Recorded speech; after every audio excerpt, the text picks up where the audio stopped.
The member for Murmur-Cote-Tantama. Thank you, Mr. Speaker. I'm pleased to rise today to speak to Bill 23, an act to amend the Electricity Act.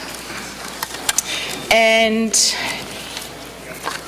I guess one of the reasons that this bill has been proposed is to facilitate a way to increase the amount of renewable energy that is being produced in New Brunswick.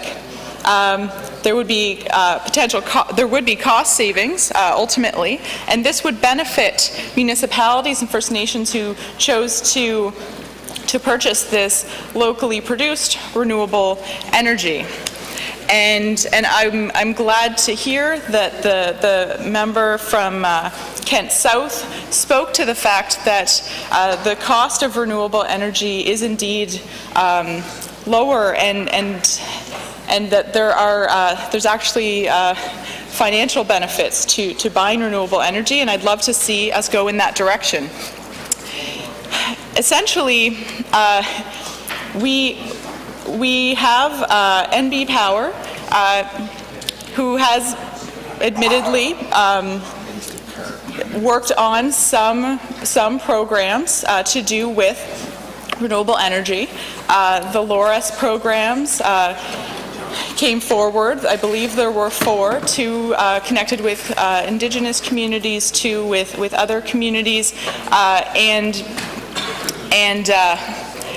however, that's not enough, and we'd love to see other opportunities for renewable energy production. And this is one way that that the Green Party and I guess the leader of the Green Party and member for Fredericton South specifically saw as a way forward. And you know, it was brought up earlier that maybe I haven't given credit to the leader of the Green Party for his leadership. I guess I don't think that he feels he needs a gold star for doing the right thing, for standing up and being a climate leader. But I will take this opportunity to say thank you to the leader of the Green Party of New Brunswick for being a climate leader. So thank you. And I would love to see more of that throughout New Brunswick.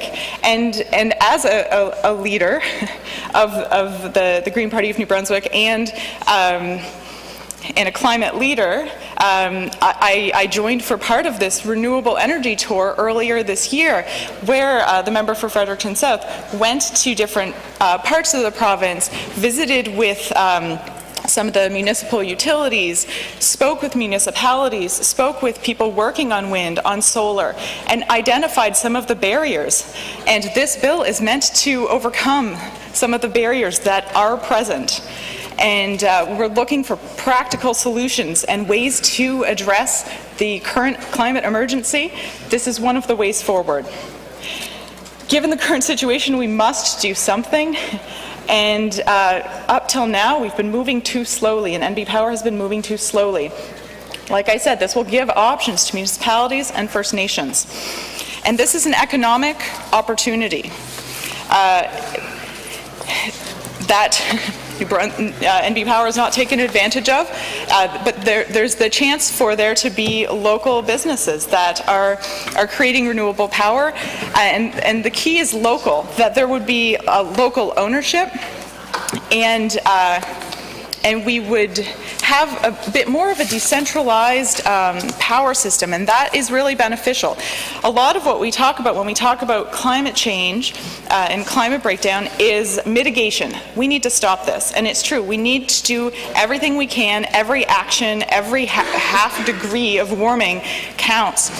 We also need to mitigate. We already are seeing We've seen the impacts of 1 degree of warming. Best case scenario at this point is 2 degrees of warming. We're likely to hit 1.5 degrees of warming by 2030 with business as usual. And we can't continue with business as usual.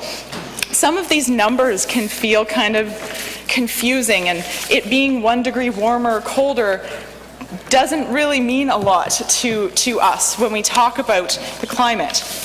But even, like I said, best case scenario, frankly, with businesses, even if we start hitting some of the emissions targets globally, 2 degrees, 1.5 degrees versus 2 degrees, which is in the IPCC report, which I'm still not clear on whether the Premier has looked at or not. There's a higher risk between 1.5 and 2 degrees of heavy precipitation events. And one area where this will occur is in the eastern part of North America. That's here. We are already seeing that. More flood hazards. This is a public safety issue. This is a health issue. We already know that the Department of Health, that Horizon, that they don't have a plan to address climate change. We need to get one. That's a whole other issue. More sea level rise. That affects a lot of New Brunswick. We have a lot of coastline. Higher rates of species loss and extinction. We just saw the report from the UN. 1 million species at risk of extinction right now. Loss of ecosystems and the services they provide for humans. We have, at this point in our society, gotten to the point where we don't have a strong connection often to our environment. We see ourselves as separate from the environment. But the environment, we're part of it, and it does provide what we call services, because we've taken economic terms to try to make people care about the environment, but things like wetlands, like trees, help clean our water, absorb water, capture carbon, things like that. We're going to lose a bunch of these things that we take for granted right now. And 2 degrees, again, frankly, it's the best case scenario, but we're going to lose all of the coral reefs. So I heard some of the members in the debate last week on Bill 23 saying we're doing our part. We're going to do our part. And we're better. Our environmental regulations are better than in some other countries. I want to say Cuba was mentioned. You know what? The people in Cuba didn't cause this crisis. The least able to adapt to climate change didn't cause this crisis. And frankly, the people in developing countries are going to be hurt the most. And the people in New Brunswick who are least able to adapt, who can least afford an air conditioner when heat waves affect us, who can least afford to change where they're living, but their property value is going down. Maybe they won't be able to get insurance in the house that their family has lived in for a long time, maybe generations. The people who depend on fisheries, which are at risk, severe risk. All of these people that are going to be least able to adapt are the ones who are least responsible for where we're at now. So the risk of inaction and the cost of the vulnerable, the risk of inaction is high. And we can talk about a climate change action plan, but it's a plan, and some of it is being implemented, but frankly, we need to do a lot more. And we need to do some tangible things. We need to move faster. We need to abandon the sunset industries of oil and gas, of fracking, of pipelines. I even still hear the official opposition wanting to take credit for having tried to support the Energy East pipeline, and that is just shameful, and the current government should not be supporting this either. We cannot build more pipelines. We cannot build any more new fossil fuel infrastructure. The science is telling us that. I don't know, if we want to make evidence-based decisions, let's do that. Let's stop building new fossil fuel infrastructure. Let's build solar panels. Let's build wind turbines. Let's figure out a way to allow municipalities and First Nations who want to buy cleaner energy to be able to buy it. And Bill 23 would allow that.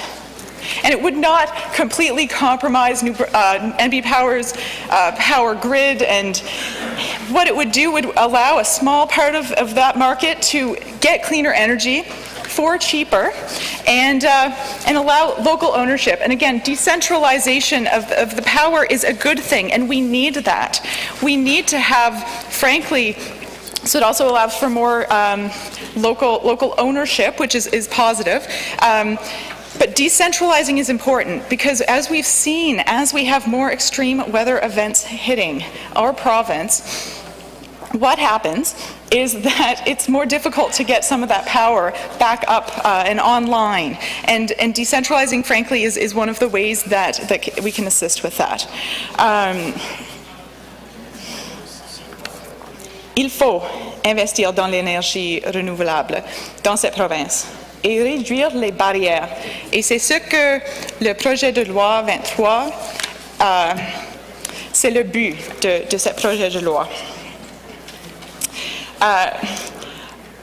I guess last week I heard, and I've heard it multiple times, I've heard the Premier referring to talk of a transitional economy, I think is what the Premier was intending to say, that an economy that transitions to cleaner, greener energy. And we need to do that a whole lot faster than we have been, and this is one of the ways to do that. And I don't think that we fully comprehend the urgency that we should have in making these changes. I also heard fracking referred to as sort of a stepping stone. We cannot go down the path of more fracking. We cannot go down the path of more pipelines. That is not where economic development needs to be happening. We need the sunrise industries with renewable energy. That's ultimately what we need to do. There's other ways that we can address this with energy efficiency, public transit, there's lots of things. Mais une économie de transition inclut l'énergie solaire et éolienne. That's ultimately where we need to go. And the costs of renewables continue to fall, to become more and more affordable, and storage is getting better and better. So I think that these are really not the real big obstacles that we face. I think it's political will. Not that long ago, in February, the Alberta government awarded the world's largest solar companies a 20-year deal to provide electricity to government facilities, a move that will double existing solar power capacity in the province and supply approximately 55% of government's annual electricity needs. And the contract will save the Alberta government $3.9 million per year. So this is a huge deal, and one of the differences with what is being proposed in Bill 23 is that there would be a requirement around local ownership. There's also provision for cooperatives to be involved. There are different types of more sustainable economic models for companies to be able to work on this. Pardon? I also, so that was speaking of the power of the sun, and then looking at wind. And I mean, I grew up on the Tantramar marshes. We have lots of wind as a potential resource. And then going back to solar, we have the sunniest province in the winter. But looking again at Alberta, which, you know, hopefully they'll move away from this pipeline business and really continue to look like they are at wind projects. They're going to build 600 megawatts of new generation. So, and build 4 wind power projects to power 5,500 homes. This is the future of the economy. This is where we need to go. And I think that it is reasonable to open the door for more locally owned renewable energy to be produced, for municipalities to be able to cut their costs, First Nations cut their costs, and be able to have the choice to buy local renewable energy. I hope that the members of this House will be willing to send this to committee to allow for further debate, allow for further discussions. If there are amendments that need to be made, to allow the House to do its work, to do our jobs as legislatures. So I thank you for the members here for listening, and I hope that you will consider sending this to the next step to debate, discuss, further amend if needed, but to allow us to do our work as legislators and keep Bill 23 moving along through this process. Thank you, Mr. Speaker.